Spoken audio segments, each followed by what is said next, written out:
எல்லாருக்கும் வணக்கம். இந்த வீடியோல ரிசப்ஷன் அன்னைக்கு வீட்டுக்கிட்ட என்னென்ன வேலை இருக்கும், என்னென்ன ஆச்சாரம் இருக்கும் அப்படின்னு சொல்லிட்டு இந்த வீடியோல பார்க்கலாம். காலங்காத்தால ஏஞ்சதுல இருந்தே மாப்பிள்ளை பொண்ணு மண்டபம் சேர்ற வரைக்கும் இந்த வீடியோல இருக்கும். செம ஜாலியா இருக்கும் அப்படின்னு நான் நம்புறேன். வீடியோவை ஸ்கிப் பண்ணாம கடைசி வரை பார்த்துடுங்க. நம்ம சேனல் இப்பதான் நீங்க ஃபர்ஸ்ட் டைம் பாக்குறீங்கன்னா ப்ளீஸ் சப்ஸ்கிரைப் பண்ணிட்டு பக்கத்துல பெல் ஐக்கான பிரஸ் பண்ணி வச்சுக்கோங்க. உங்களுக்கு டைம் இருந்தா ப்ளீஸ் நம்ம சேனல்ல ஒரு முறை விசிட் பண்ணி பாருங்க. நிறைய யூஸ்ஃபுல்லான வீடியோஸ் எல்லாம் இருக்கும். இப்போ ஃபங்க்ஷன் மூட்ல இருக்கவே ஃபங்க்ஷன் மூட் பத்தியே பேசிட்டு இருக்கிறோம். ஃபைனலா கல்யாணத்து வரைக்கும் வந்துட்டோம். எப்பவும் பண்ணாத வித்தியெல்லாம் இந்த வீடியோல பண்ணிருக்கிறேன். ஸோ வீடியோவை ஸ்கிப் பண்ணாம கடைசி வரை பார்த்துடுங்க. காலங்காத்தால எழுப்பி விட்டுடுவாங்க. காலங்காத்தால அப்படின்னு சொல்றதை விட நடுராத்திரில எழுப்பி விட்டுடுவாங்க அப்படின்னு சொன்னா கரெக்டா இருக்கும். ஏன்னா இதெல்லாம் பிரம்ம முகூர்த்தக்குள்ளவே செய்யணும் அப்படின்னு சொல்லிட்டு காலங்காத்தாலவே முகூர்த்தம் வைப்பாங்க. எதுக்கு? வீட்டுக்கிட்ட பந்தல் போடுறதுக்கு. பந்தல் போடுறதை விட பந்தல் போடுற குச்சிய பூஜை பண்றதுக்கு இந்த மாதிரி காலங்காத்தாலவே முகூர்த்தம் வைப்பாங்க. எங்களுக்கு கொடுத்த முகூர்த்தம் 4 மணிக்கு. 4 மணிக்குள்ள நாங்க ஏஞ்சி தலை குளிச்சுட்டு நல்லா ரெடி ஆயிட்டு வந்துடணும். அதுக்கப்புறம் இந்த மாதிரி பூஜை பண்ணுவாங்க. பந்தல் போடுவாங்க இல்லையா, அதுல ஒரு ஸ்டிக் செலக்ட் பண்ணி இந்த மாதிரி நல்லா கழுவிட்டு அதுக்கு மஞ்சள் குங்குமம் தடவிட்டு அதுக்கு பூஜை பண்ணிட்டு அதுக்கப்புறம் தான் பந்தல் போடுவாங்க. இது நாங்க தெலுங்குல கொஞ்ச நாட்டுறது அப்படின்னு சொல்லுவோம். கொஞ்ச நட்டுறது அப்படின்னு கூட சொல்லலாம் தமிழ்ல.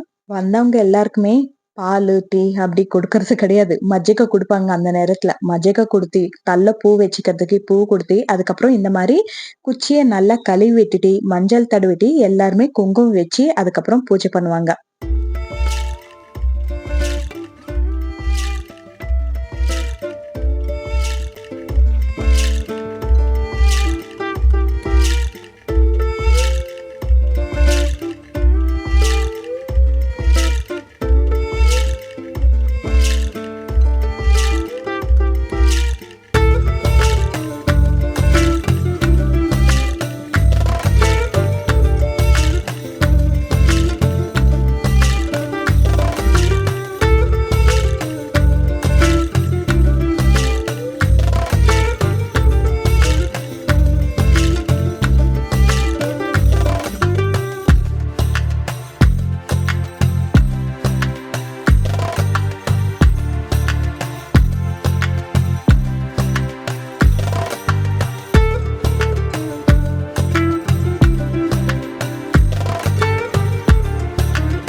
இந்த மாதிரி அந்த ஸ்டிக்குக்கு எல்லாமே ரெடி பண்ண பிறகு நல்லா பூஜை பண்ணிட்டு அதுக்கப்புறம் பந்தல் போடுறதுக்கு ஸ்டார்ட் பண்ணுவாங்க. மாப்பிள்ளை கிட்ட ப்ராமிஸ் பண்ணி வச்சிருந்தேன், உன்னை கல்யாணம் ஆகிற வரைக்கும் காமிக்கவே மாட்டேன் அப்படின்னு சொல்லிட்டு. கல்யாணம் ஆன பிறகு மட்டுமே உன்னோட ஃபேஸ் ரிவீல் பண்ற அப்படின்னு சொல்லிட்டு. ஃபைனலா இன்னைக்கு மாப்பிள்ளையும் காமிச்சாச்சு. மாப்பிள்ளை இவருதான், எங்க தம்பி இவருதான் மாப்பிள்ளை. கல்யாண மாப்பிள்ளை நல்லா வாழ்த்துடுங்க. 100 வருஷம் நல்லா சந்தோஷமா இருக்கணும் அப்படின்னு சொல்லிட்டு வாழ்த்துங்க. கல்யாண மாப்பிள்ளை ரெடி ஆயிட்டாரு காலங்காத்தாலவே ஏஞ்சி. அதுக்கப்புறம் இது பயண முடுப்பு அப்படின்னு சொல்லுவோம். பயண முடுப்புன்னா தமிழ்ல என்ன சொல்லுவாங்கன்னு தெரியாது. கொஞ்சம் புரிஞ்சுக்கோங்க. எனக்கு அவ்வளவா தமிழ் தெரியாததுனால சில வேர்ட்ஸ் தெரியப்படுத்த முடியல. அதனால சில வேர்ட்ஸ் மிஸ் ஆகுது. தெலுங்குல நாங்க இது பயண முடுப்பு அப்படின்னு சொல்லுவோம். மாப்பிள்ளை வீட்டுக்கிட்ட இருந்து பொண்ணு வீட்டுக்கு எடுத்துட்டு போவாங்க. இதெல்லாமே எடுத்துட்டு போய் கொடுத்துட்டு பொண்ணு எங்களுக்கு கொடுத்துடுங்க அப்படின்னு சொல்லிட்டு வாக்குமூலம் வாங்கிட்டு வருவாங்க. அதுவும் இல்லாம அங்க இப்போ பாக்கு ரெடி பண்ணிட்டு இருக்கிறாங்க இல்லையா, இந்த பாக்கு எல்லாம் அவங்க பொண்ணு எடுப்பாங்க, கையில எடுப்பாங்க. எவ்வளவு எடுக்கிறாங்களோ அது அவங்க அம்மாவங்களுக்கு கொடுத்துட்டு மீதி இருக்கிற பாக்கு மட்டும் ரிட்டர்ன் எடுத்துட்டு மாப்பிள்ளை வீட்டுல கொடுத்துடுவாங்க. பாக்கு மட்டும்தான் இந்த மாதிரி பண்ணுவாங்க. மீதி எல்லாம் எடுத்துட்டு போனதெல்லாம் பொண்ணுக்கே கொடுத்துடுவாங்க. இதெல்லாமே எடுத்துட்டு போய் கொடுத்துட்டு உங்க பொண்ணு எங்க வீட்டுக்கு கொடுத்துடுங்க அப்படின்னு சொல்லிட்டு வாக்குமூலம் வாங்குவாங்க.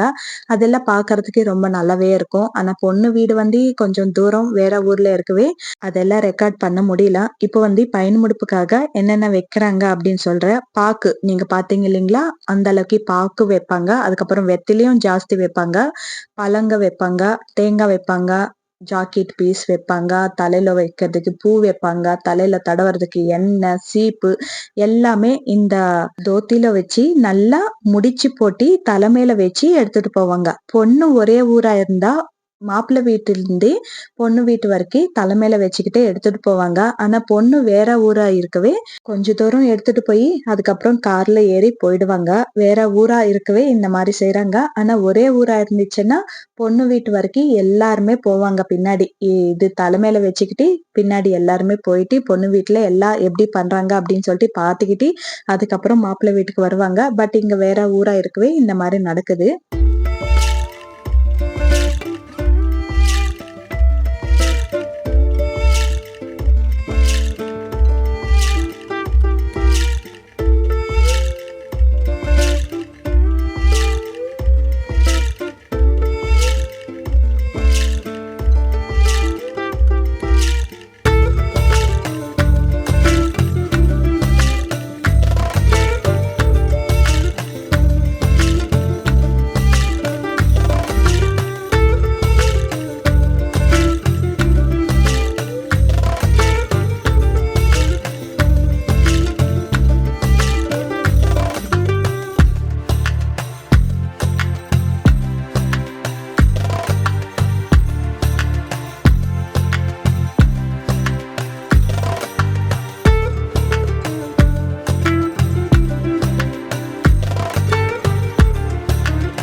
இந்த மாதிரி எல்லாம் ரெடி பண்ண பிறகு சாமி கிட்ட வச்சு வேண்டின பிறகு இந்த மாதிரி தலைமையில வச்சுக்கிட்டு எடுத்துட்டு போவாங்க. எனக்கு தமிழ்ல எக்ஸ்பிளைன் பண்றதுக்கே அவ்வளவோ தெரிய மாட்டேங்குது. அதுக்காக தான் மியூசிக் ஆட் பண்ற, தப்பா நினைக்காதீங்க. தப்பா சொல்லிட்டேன்னா நல்லா இருக்காது இல்லைங்களா? அதுக்காக மியூசிக் போடுறதே ரொம்ப நல்லா இருக்கும் அப்படின்னு நினைச்சுதான் மியூசிக் ஆட் பண்றேன். அதுக்கப்புறம் அவங்க அப்படி போன பிறகு நாங்க மாப்பிள்ளை வந்து ரெடி பண்ணிட்டு இருக்கிறோம். மாப்பிள்ளை ரெடி பண்றதுக்கு பெரிய வேலையே கிடையாது இல்லைங்களா? பொண்ணா இருந்தா சாரி கட்டுறதுக்குள்ளவே 1 மணி நேரம் 2 மணி நேரம் எடுக்கும். அதுக்கப்புறம் தலை சீவறதுக்கே 1 மணி நேரம் எடுத்துப்போம். மாப்பிள்ளை அதெல்லாம் எதுவுமே இல்லாதனால அவர் ஷர்ட்டு பேண்ட் போட்டுட்டு வந்தாரு. நாங்க சும்மா அப்படி டச் அப் மட்டும் கொடுத்துட்டு அதுக்கப்புறம் நலுங்கு வைக்கிறதுக்கு ஸ்டார்ட் பண்ணியாச்சு. ஃபர்ஸ்ட் அவங்க அம்மம்மா அவங்க தான் ஸ்டார்ட் பண்ணுவாங்க நலுங்கு வைக்கிறது. பொண்ணா இருந்தாலும் மாப்பிள்ளையா இருந்தாலும் ஃபர்ஸ்ட் அம்மம்மா சைட்ல இருந்து ஸ்டார்ட் பண்ணி அதுக்கப்புறம் எல்லாருமே வந்தவங்க எல்லாருமே நலுங்கு வைக்கலாம். ஆசீர்வாதம் பண்றது மட்டும் பெரியவங்க பண்ணா நல்லா இருக்கும் அப்படின்னு சொல்லுவாங்க. அதனால பெரியவங்க மட்டும் ஆசீர்வாதம் பண்ணுவாங்க. சின்னவங்க சும்மா அப்படி நலுங்கு வச்சுட்டு சும்மா ஃபோர்ஸ் கொடுத்துட்டு வந்துடுவாங்க. அதே மாதிரிதான் நாங்களும் பண்ணோம்.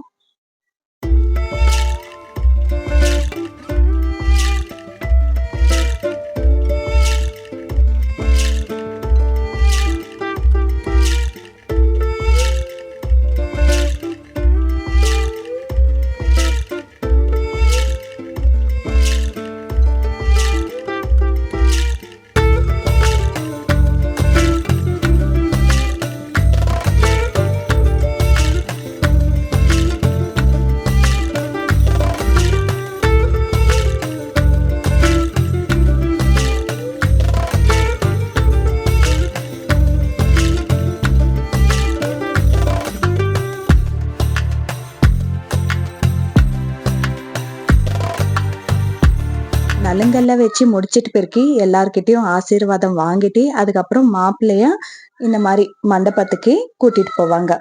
தோத்தில இந்த மாதிரி முன்னாடி கொடை மாதிரி பிடிப்பாங்க. தெலுங்குல கூட என்ன சொல்லுவாங்க அப்படின்னு சொல்லிட்டு எனக்கு சுத்தமா தெரியாது. அதுக்காக தமிழ்ல கூட சொல்ல முடியாது. சோ இந்த மாதிரிதான் மாப்பிள்ளைய வீட்டுல இருந்து அழைச்சிட்டு போவாங்க. மண்டபத்து வரைக்கும் இதே மாதிரிதான் இருக்கும். நடுவுல பொண்ணு கூட ஆட் ஆவாங்க. ஸ்கிப் பண்ணாம பாருங்க. நாங்களும் செம்மையா என்ஜாய் பண்ணோம். சோ அதனால நீங்க ஸ்கிப் பண்ணாம பாத்தீங்கன்னா நீங்களும் அதை பார்த்து நல்லா என்ஜாய் பண்ணலாம் அப்படின்னு சொல்லிட்டு நான் நினைக்கிறேன். சோ பாத்துடுங்க.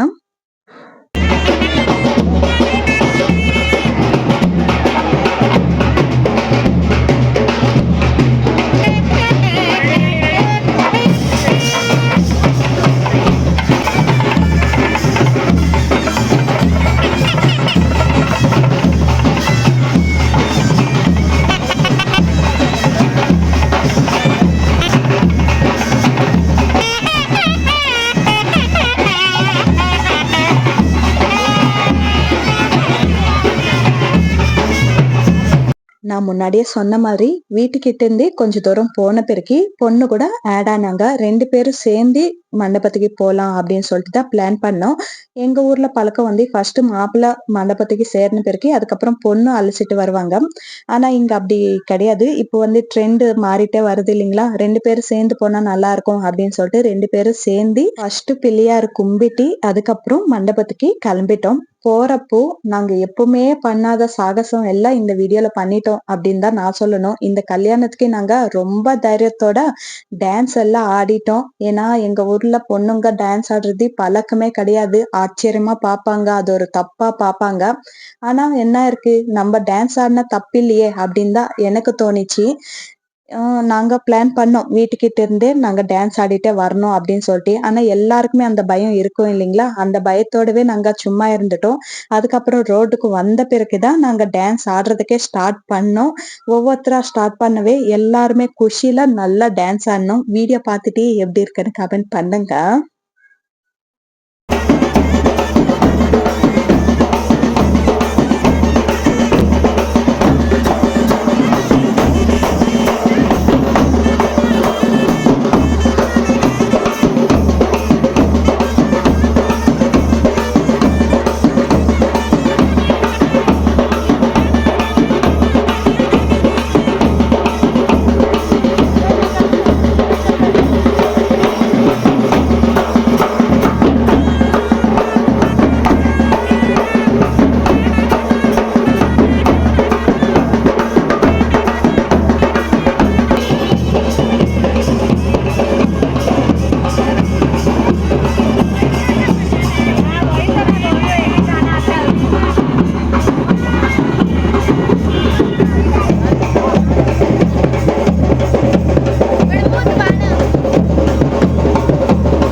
மாப்பிள்ளை பொண்ணும் என்ஜாய் பண்ணாங்களா இல்லையான்ட்டு தெரியல. நாங்க மட்டும் சூப்பரா என்ஜாய் பண்ணோம். இந்த மாரி டான்ஸ் ஆடுனதுல இருக்கிற பயமெல்லாம் போயிடுச்சு. ஆனா உள்ளுக்குள்ள ஒரு சைடு பயம். யார் என்ன சொல்லிடுவாங்களோ அப்படின்னு சொல்லிட்டு.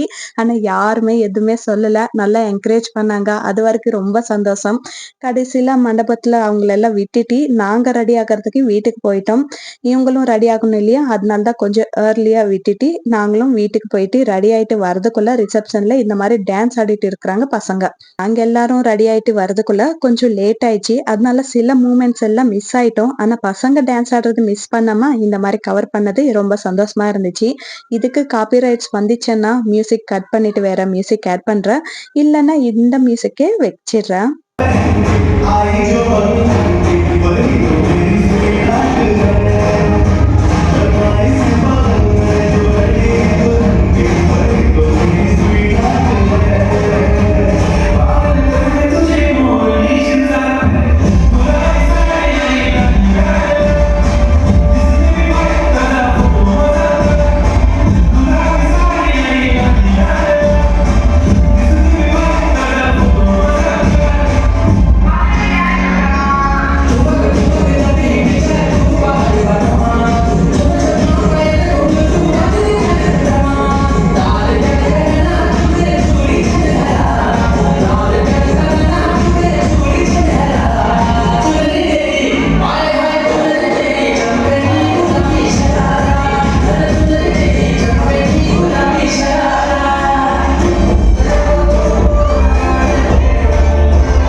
இந்த மாதிரி பசங்க, நாங்க எல்லாருமே ரிசப்ஷன் வந்து ரொம்ப நல்லா என்ஜாய் பண்ணோம். நம்மளுக்கு சோறு முக்கியம் பிகிலி. என்னதான் நடந்துட்டு இருந்தாலும் பசி வந்துச்சுன்னா ஒண்ணுமே கண்ணுக்கு தெரியாது. ஃபர்ஸ்ட் சாப்பிட்டுட்டு அதுக்கப்புறம் ரிசப்ஷன் போய் என்ஜாய் பண்ணலாம் அப்படின்னு சொல்லிட்டு ஃபர்ஸ்ட் அந்த வேலை முடிச்சிட்டு அதுக்கப்புறம் மறுபடியும் ரிசப்ஷன்ல ஜாயின் ஆயிட்டோம். தெரிஞ்சது தானே, group photos, single photos, join photos, இந்த மாதிரி நிறைய போட்டோஸ் எடுத்த பிறகு ரிசப்ஷன் இந்த மாதிரி முடிஞ்சிச்சு. இந்த வீடியோல ரிசப்ஷன் வரைக்கும் பார்த்தோம் இல்லைங்களா? நாளைக்கு வர வீடியோல முகூர்த்தத்துக்கு என்னென்ன சாங்கியம் அப்படி இருக்கு அப்படின்னு சொல்லிட்டு உங்க கூட ஷேர் பண்ணிக்கிறேன். எனக்கு தெரிஞ்ச தமிழ்ல தான் நான் எக்ஸ்பிளைன் பண்றேன். ப்ளீஸ் தப்பா நினைச்சுக்காதீங்க. இது வரைக்கும் வீடியோ பார்த்திருந்தா ரொம்ப நன்றி. வீடியோ பிடிச்சிருந்தா ப்ளீஸ் லைக் பண்ணுங்க. நம்ம சேனல் இன்னும் சப்ஸ்கிரைப் பண்ணலன்னா சப்ஸ்கிரைப் பண்ணிட்டு பக்கத்துல பெல் ஐக்கனை பிரஸ் பண்ணி வச்சுக்கோங்க. அதுக்கப்புறம் இந்த வீடியோ யாருக்காச்சும் யூஸ் ஆகும் அப்படின்னு நினைச்சீங்கன்னா ப்ளீஸ் ஷேர் பண்ணிடுங்க. இருக்கட்டுங்களா? நெக்ஸ்ட் வீடியோல பார்க்கலாம். பாய்.